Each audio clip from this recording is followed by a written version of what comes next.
Bismillahirrahmanirrahim. Assalamualaikum warahmatullahi wabarakatuh.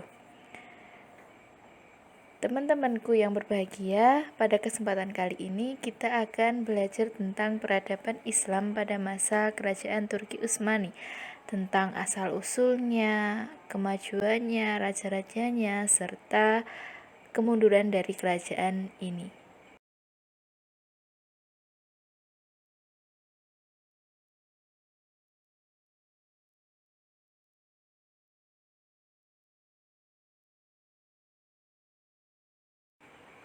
Yang pertama yaitu asal-usul dari Kerajaan Turki Utsmani. Kita akan mengetahui bagaimana awal mula dari Kerajaan Turki Utsmani ini muncul dan raja siapa yang membuat kerajaan ini menjadi lebih maju. Kita akan simak pada penjelasan berikut ini. Nama dari Kerajaan Utsmaniyah itu diambil dari dan dibangsakan kepada nenek moyang mereka yang pertama, Sultan Utsmani Ibnu Sauji Ibnu Artogol Ibnu Sulaiman Syah Ibnu Kia'ab, kepala kabilah di Asia Tengah. Awal mula berdirinya dinasti ini banyak tertulis dalam legenda dan sejarah sebelum tahun 1300. Dinasti ini berasal dari suku Koyik Oghuz yang mendiami daerah Mongol dan daerah utara negeri Cina kurang lebih 3 abad. Kemudian mereka pindah ke Turkistan, Persia, dan Irak. Mereka masuk Islam pada abad ke-9 atau 10 ketika menetap di Asia Tengah. Pada abad ke-13 Masehi, mereka mendapat serangan dan tekanan dari Mongol. Akhirnya mereka melarikan diri ke barat dan mencari perlindungan di antara saudara-saudara, yaitu orang-orang Turki Seljuk di dataran tinggi Asia Kecil. Di bawah pimpinan Ortogul, mereka mengabdikan diri kepada Sultan Alauddin II yang sedang berperang melawan Bizantium. Karena bantuan mereka inilah, Bizantium dapat dikalahkan. Kemudian Sultan Alauddin memberi imbalan tanah di Asia Kecil yang berbatasan dengan Bizantium. Sejak itu, mereka terus membina wilayah barunya dan memilih kota Shukut sebagai ibu kota. Ertugrul meninggal dunia tahun 1289. Kepemimpinan ini dilanjutkan oleh putranya, Utsman. Putra Ertugrul ini yang dianggap sebagai pendiri kerajaan Utsmani.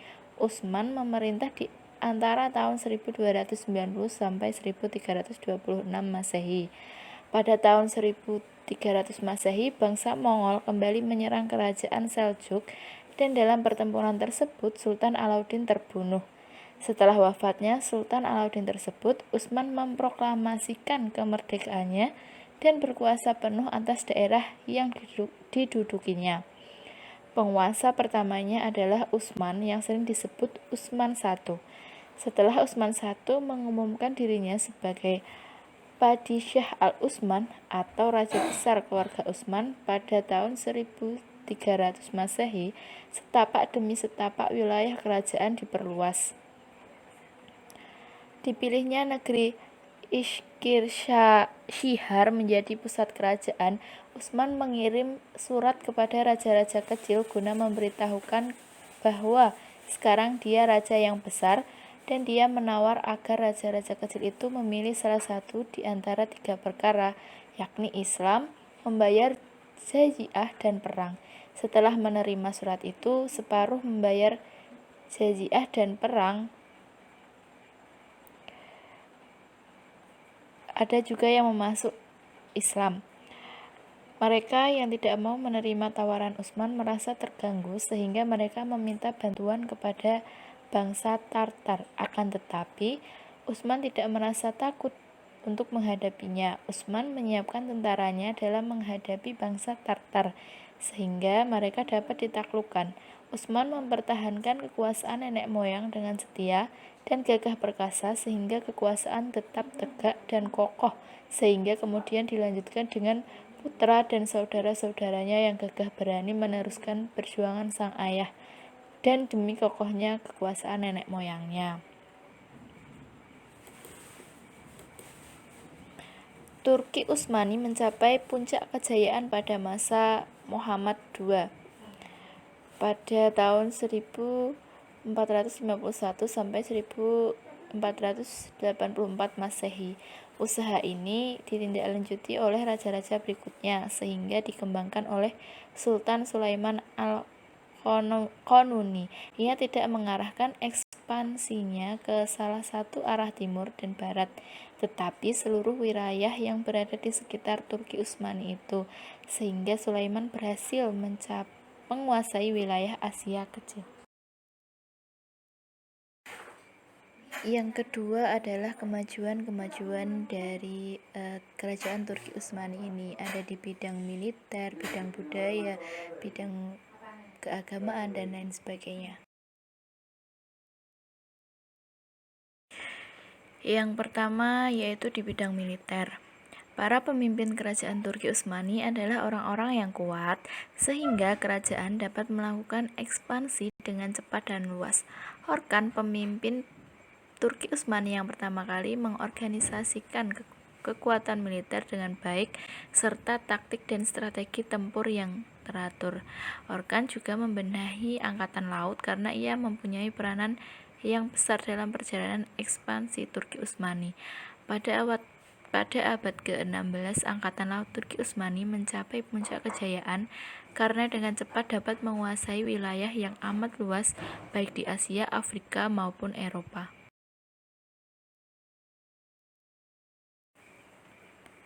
2. Bidang pemerintahan.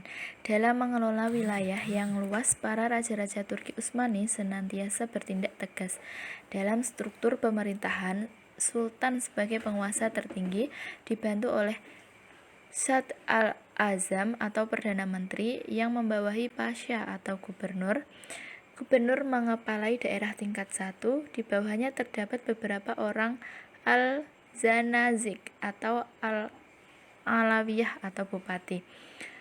Di masa pemerintahan Sultan Sulaiman I, untuk mengatur urusan pemerintahan negara, disusun sebuah kitab undang-undang atau konun yang diberi nama Multaqa al-Abhur yang menjadi pegangan hukum bagi kerajaan Turki Utsmani. 3. Di bidang ilmu pengetahuan. Kerajaan Turki Utsmani merupakan bangsa yang berdarah militer sehingga lebih banyak memfokuskan kegiatan mereka dalam bidang kemiliteran. Sementara dalam bidang ilmu pengetahuan tidaklah begitu menonjol. Karena itulah dalam hasanah intelektual Islam kita tidak menemukan ilmuwan terkemuka dari kerajaan Turki Utsmani.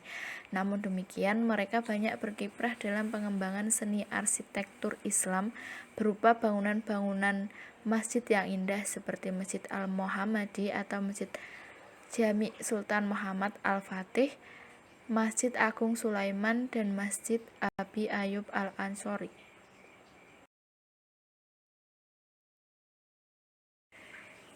Selanjutnya di bidang budaya. Pengaruh dari ekspansi wilayah Turki Utsmani yang sangat luas sehingga kebudayaannya merupakan perpaduan macam-macam kebudayaan. Di antaranya adalah kebudayaan Persia, Bizantium, dan Arab. Dari kebudayaan Persia, mereka banyak mengambil ajaran-ajaran tentang etika dan tata krama dalam istana raja-raja. Orang-orang Turki Utsmani memang terkenal sebagai bangsa yang suka dan mudah berasimilasi dengan bangsa asing dan terbuka untuk menerima kebudayaan dari luar. Yang terakhir yakni di bidang keagamaan. Pada masa pemerintahan Sulaiman Al-Qanuni, rakyat muslim diwajibkan harus sholat 5 kali dan berpuasa di bulan Ramadan. Jika ada yang melanggar, tidak hanya dikenai denda namun juga sanksi badan. Sehingga Sultan Sulaiman Al-Qanuni bukan hanya sultan yang paling terkenal di kalangan Turki Utsmani, akan tetapi pada awal abad ke-16 beliau adalah kepala negara yang paling terkenal di dunia. Beliau seorang penguasa yang soleh dan juga berhasil menerjemahkan Al-Quran dalam bahasa Turki.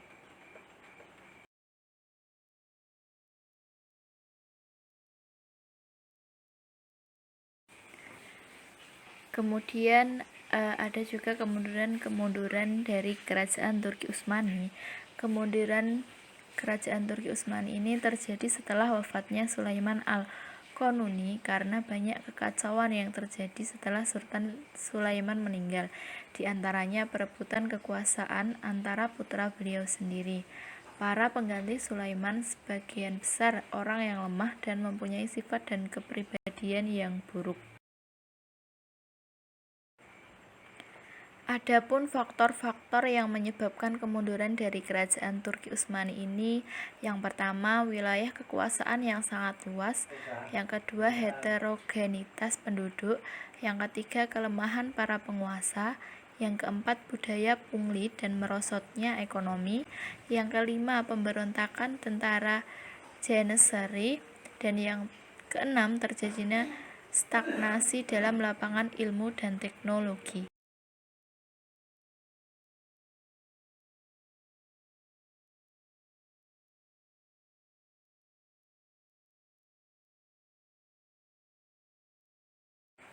Sekian materi pada kesempatan kali ini, semoga bermanfaat. Wassalamualaikum warahmatullahi wabarakatuh.